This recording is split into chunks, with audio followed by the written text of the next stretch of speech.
తెలంగాణలో నేటి నుంచి కాంగ్రెస్ ప్రభుత్వం మరో కొత్త పథకానికి శ్రీకారం చుట్టనుంది. బాలికల్లో రక్తహీనతను నివారించేందుకు ఇందిరమ్మ అమృత పథకం అమలు చేయనుంది. ఆడపిల్లలకు శక్తినిద్దాం, ఆరోగ్య తెలంగాణను నిర్మిద్దాం అనే నినాదంతో ఈ సరికొత్త పథకానికి సీఎం రేవంత్ రెడ్డి శ్రీకారం చుట్టారు. 14 నుంచి 18 ఏళ్ల వయసు ఉన్న అమ్మాయిలకు అంగన్వాడీ కేంద్రాల ద్వారా ప్రతిరోజు ఒక పల్లి పట్టి, చిరుధాన్యాల పట్టిని అందజేయాలని రాష్ట్ర ప్రభుత్వం నిర్ణయించింది. ఈ పథకాన్ని పైలట్ ప్రాజెక్టులో భాగంగా భద్రాద్రి, కొత్తగూడెం, కొమరంభీం, ఆసిఫాబాద్, జయశంకర్, భూపాలపల్లి జిల్లాలో అమలు చేయనున్నారు. ఈ మేరకు ఇవాళ కొత్తగూడెంలో మంత్రి సీతక్క ఈ పథకాన్ని ప్రారంభించనున్నారు.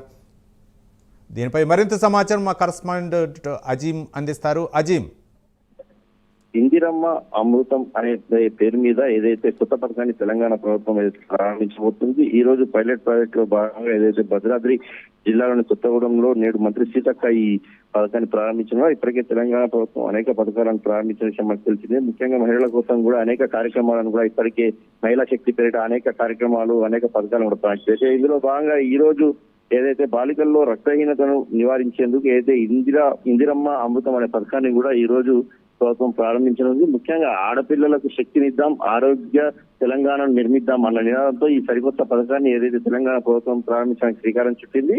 ఈ 18 నుంచి 18 ఏళ్ల వయసు గల అమ్మాయిలకు ఎవరైతే అంగన్వాడీ కేంద్రాల ద్వారా ప్రతిరోజు ఒక చిక్కిని అంటే పల్లి పట్టి కావచ్చు, చిరుధాన్యాలతో పట్టీలను అందించేటువంటి ఒక కార్యక్రమాన్ని ఏదైతే ప్రభుత్వం తీసుకుంది. ఇందులో పైలట్ ప్రాజెక్ట్ కింద భద్రాద్రి, కొత్తగూడెం, కొమరంభీం, ఆసిఫాబాద్, జయశంకర్, భూపాలపల్లి జిల్లాలో ఈ పథకం ఏదైతే అమలు కాబోతుంది. అయితే పైలట్ ప్రాజెక్ట్ కింద అమలు కాబోతుంది ఈ ప్రాజెక్ట్ ని ఈ రోజు భద్రాద్రి జిల్లాలోని కొత్తగూడెంలో ఏదైతే మంత్రి సీతక్క ఈ పథకాన్ని ప్రారంభించనున్నారు. ముఖ్యంగా వీరి ఉద్దేశం ఏదైతే కాంగ్రెస్ ప్రభుత్వం ఏర్పడినప్పటి నుంచి కూడా ఏదైతే చెప్తుంది, మహిళా శక్తి కాంగ్రెస్ ఎదుగనిస్తుంది, మహిళలకు ఉపాధి కల్పిస్తుందని.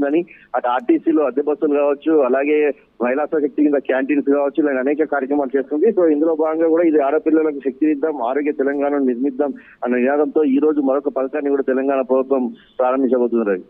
Right, thank you Azeem.